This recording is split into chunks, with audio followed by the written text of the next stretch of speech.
Good morning class 6। आज मैं आपको हिंदी व्याकरण का पार्ट नंबर 4 पढ़ाने जा रही हूँ, जिसका नाम है शब्द विचार। ठीक है, शब्द विचार क्या होते हैं वो मैं आपको बताऊंगी। देखिए, आप इसमें तस्वीर देख रहे हैं, टेबल यानी मेज, पुस्तक, पेड़ और सूर्य।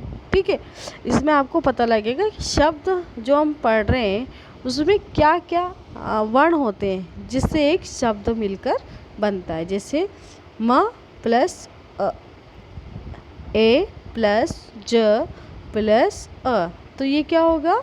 मेज़। तो ये सारे हमने आपको देखे कि ये क्या है, म, फिर इसके बाद क्या है, ए की मात्रा प्लस ज प्लस अ की मात्रा। ठीक है, तो ये क्या बन गया? मेज। उसके बाद देखो पुस्तक है, तो पुस्तक में कौन कौन से स्वर और व्यंजन आ रहे हैं वो हम आपको बताएंगे। प प्लस उ की मात्रा। ठीक है, फिर स प्लस त प्लस अ की मात्रा प्लस क प्लस अ की मात्रा। ये क्या हो गया? पुस्तक। ठीक है, उसके बाद है पेड़, प प्लस ए की मात्रा प्लस ड़ प्लस अ, तो ये क्या हो गया? पेड़। स प्लस उ की मात्रा प्लस र प्लस य प्लस अ, तो ये क्या हो गया? सूर्य। तो आपको पता लग गया होगा कि जो भी शब्द बनता है वो किसके मेल से बनता है? स्वर और व्यंजन के मेल से मिलकर बनता है। जैसे मेज, पुस्तक, पेड़, सूर्य आदि ध्वनियों के समूह में जो शब्द कहलाते हैं और इनका एक निश्चित अर्थ भी होता है। ये शब्द अपने आप में सार्थक है और स्वतंत्र रूप में इनमें अर्थ भी ग्रहण किया जाता है। यानी शब्द वही हम इस्तेमाल कर सकते हैं जिसका कोई अर्थ होता है। हम बिना अर्थ वाले शब्द नहीं बोल सकते हैं। ठीक है, उसका एक सार्थक क्या होना चाहिए? आप में सार्थक होना चाहिए, यानी पूरा होना चाहिए, और उसका स्वतंत्र रूप से क्या होना चाहिए? अर्थ ग्रहण होना चाहिए, यानी अर्थ होना चाहिए। बेवजह के आप शब्द नहीं बोल सकते, वही आप शब्द इस्तेमाल में ला सकते हैं जिसका कोई अर्थ होता है। ये शब्द ही वाक्य में प्रयुक्त होने पर पद बन जाते हैं और थोड़े दिन में मतलब शब्द क्या बन जाते हैं? पद बन जाते हैं, यानी वाक्य बन जाते हैं। जैसे शब्द थे रीता पुस्तक पढ़ेगी, 3 शब्द है, रीता पुस्तक पढ़ेगी। ठीक है, अब पद क्या बन गया? रीता पुस्तक पढ़ेगी। ठीक है, तीनों ही शब्द है, लेकिन अब ये क्या बन गए? एक वाक्य बन गए। यहाँ रीता पुस्तक और पढ़ेगी शब्द, 3 शब्द है, इनका अपना एक स्वतंत्र अर्थ है, यानी इनका अलग, जरूरी नहीं हम एक ही वाक्य में इसका इस्तेमाल कर सकते हैं। रीता और कोई वाक्य में भी आ सकती है, पुस्तक और कोई नाम के साथ भी आ सकता है। पढ़ेगी हम जरूरी नहीं पुस्तक पढ़ेंगे, हम कोई और चीज़ भी पढ़ सकते हैं। ठीक है, यानी शब्द तो था, उसका कोई अर्थ होना ज़रूरी होता है। जबकि वाक्य रीता पुस्तक पढ़ेगी, ये रीता पुस्तक और पढ़ेगी पद है, अर्थात कोई भी सार्थक शब्द व्याकरणिक नियमों में बनकर वाक्य रचना करता है तब वे पद कहलाता है। अर्थात यानी कोई भी सार्थक शब्द जब व्याकरणिक नियमों में बनकर वाक्य रचना करता है तब वे पद कहलाता है।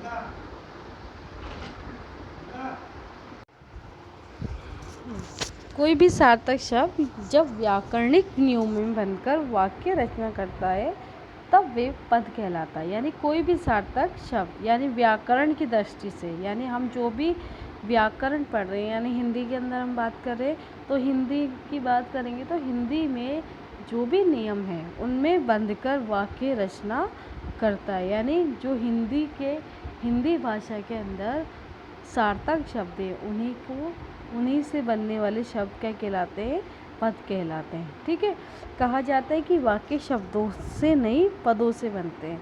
यानी कहा जाता है कि वाक्य शब्दों से नहीं पदों से बनते हैं। यानी हमने कहा कि शब्द कोई भी बना सकता है, यानी हम अपने शब्द भी बना सकते हैं, लेकिन वो व्याकरण की दृष्टि से सही है या नहीं वो होना ज़रूरी है। तो शब्द तो कोई भी बना सकता है, लेकिन व्याकरण में अगर वो पद के अनुसार सही है तो ही उससे क्या बनेंगे?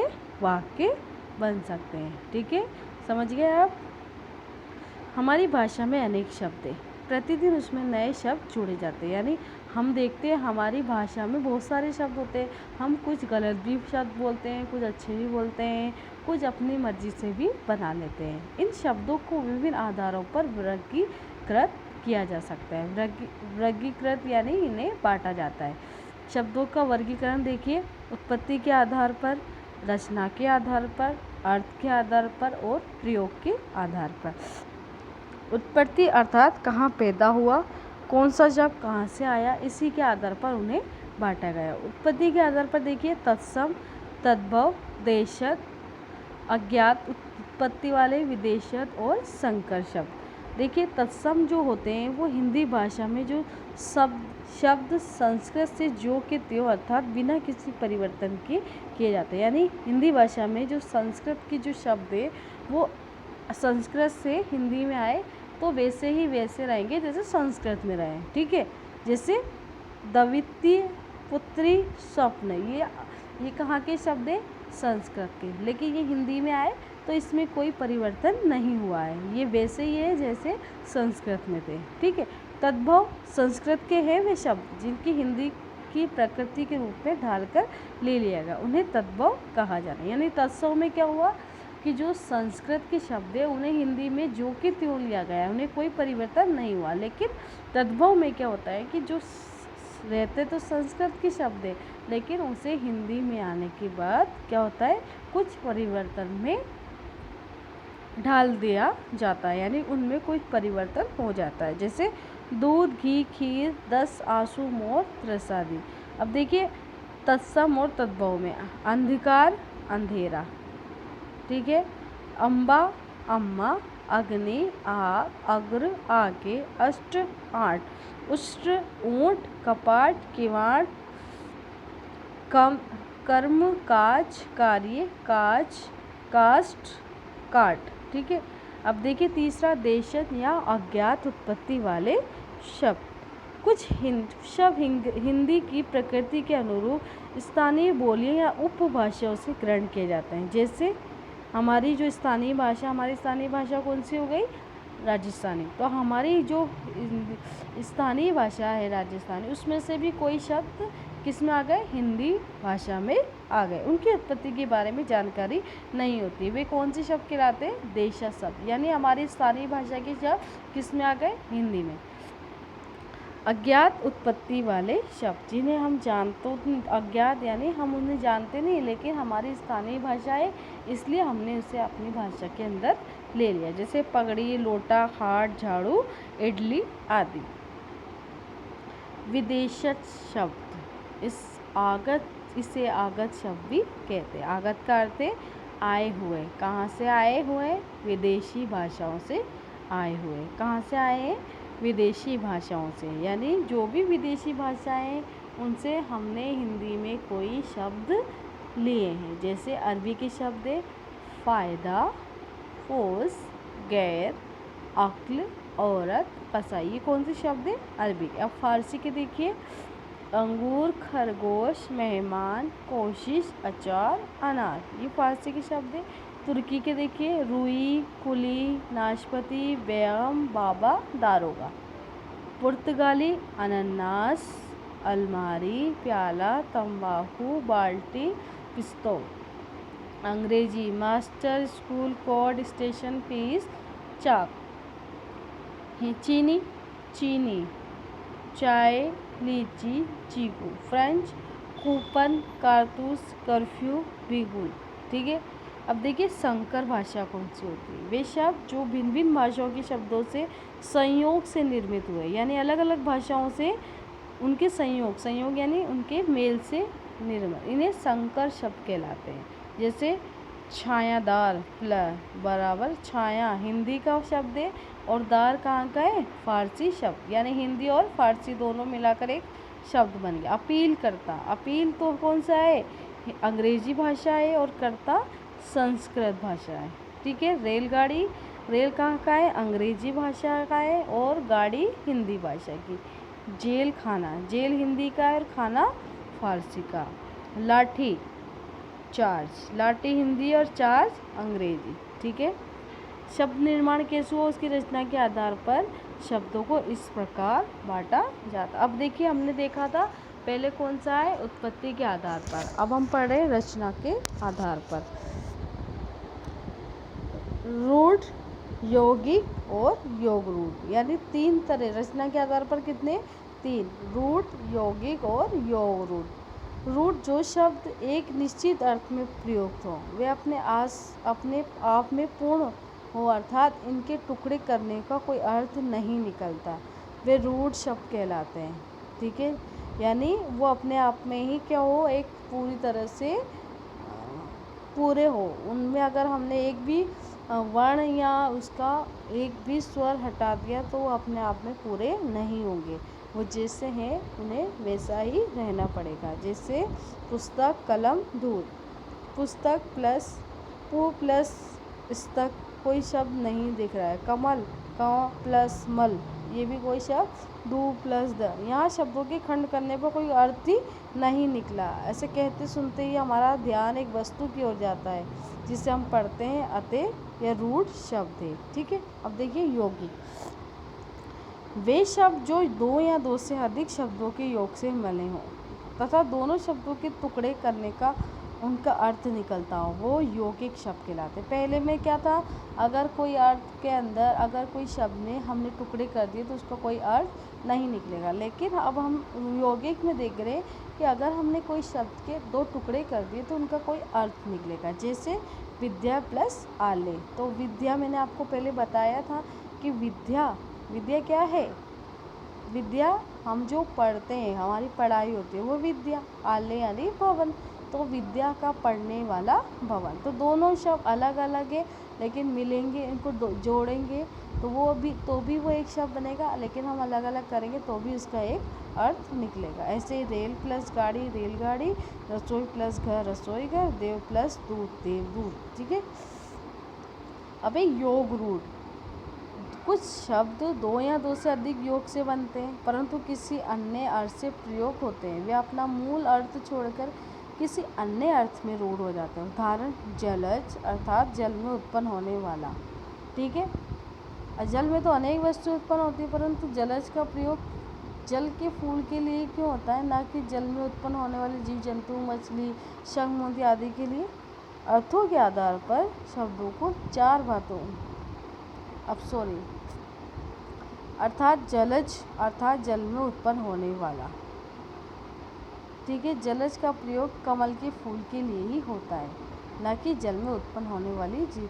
यानी योग रूढ़ यानी बस हमने जो भी शब्द बना लिया वो उसी के लिए लाएंगे। हम ऐसा नहीं कह सकते कि मगरमच्छ पानी में रहता है तो वो जलज हो गया। केवल हम जलज किसको बोलेंगे, जो कमल का फूल है। इसमें हम आपको कोई अर्थ, कोई परिवर्तन चेंज नहीं हो सकता है। ठीक है,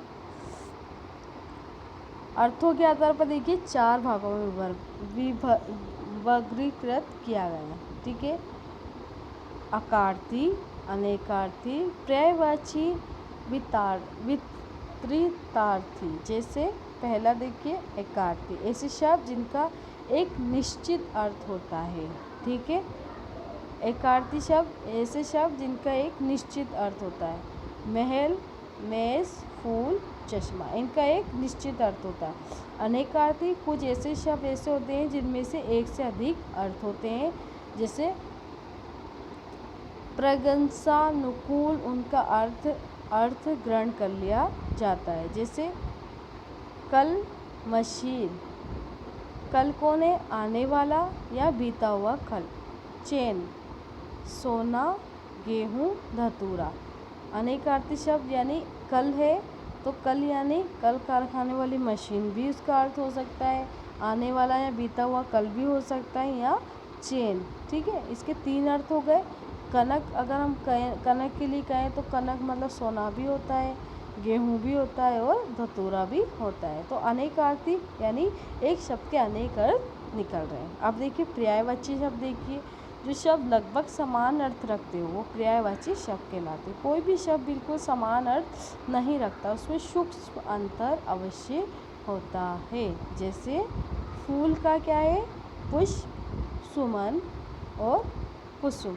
तो यानी शब्द तो एक है, अर्थ एक है, लेकिन जब हम उनका शब्द लिखेंगे तो उनकी जो लिखावट है, बनावट है, वो बिल्कुल अलग अलग होगी। उसमें सूक्ष्म अंतर होगा, सूक्ष्म अवश्य होगा, यानी थोड़ा बहुत अंतर जरूर होगा। ठीक है। वृक्ष है तो पेड़, बिरवा और तरुवर, यानी एक ही शब्द के कई अर्थ आपको नजर आएंगे।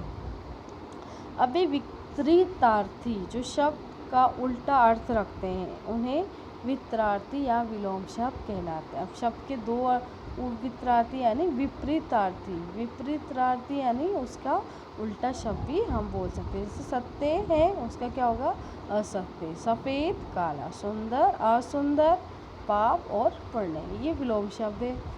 व्याकरण दृष्टि से किसी भी शब्द को संज्ञा, सर्वनाम, विशेषण, क्रिया आदि जिस रूप में समझा जाता है उसी के आधार पर शब्दों को दो भागों में बांटा जाता है।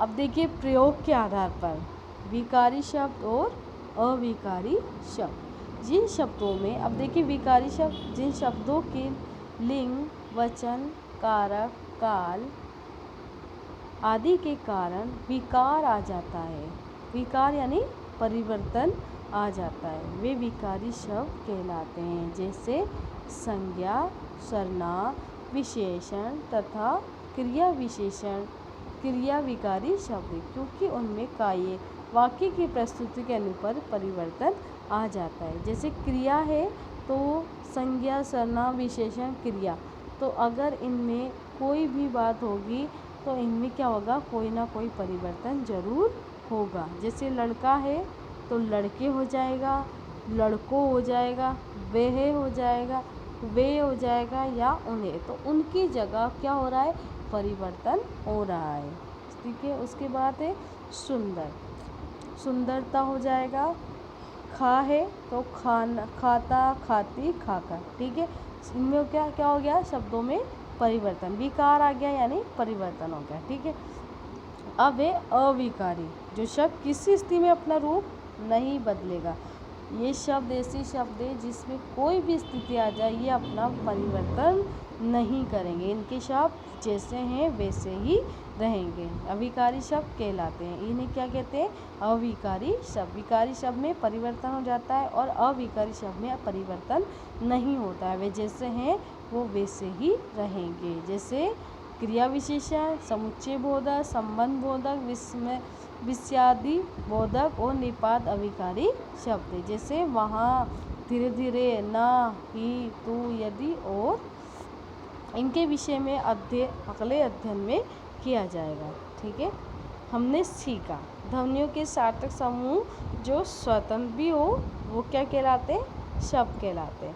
वाक्य में आते हैं, वाक्य में आते ही शब्द क्या बन जाते हैं, पद बन जाते हैं। मैंने आपको बताया था शब्द तो कोई से भी होते हैं, लेकिन जो व्याकरण की दृष्टि से सही होते हैं वो क्या कहलाएंगे, पद कहलाएंगे। उसी से हम क्या बनाते हैं, वाक्य बनाते हैं। शब्दों का वर्गीकरण देखिए, 4 तरीके से वर्गीकरण किए गए हैं, उत्पत्ति के आधार पर, रचना के आधार पर, अर्थ के आधार पर और प्रयोग के आधार पर। ये सब हमने अब पढ़ चुके हैं और मैं उम्मीद करती हूँ कि आपको ये सब कुछ समझ में आ गया होगा। Thank you.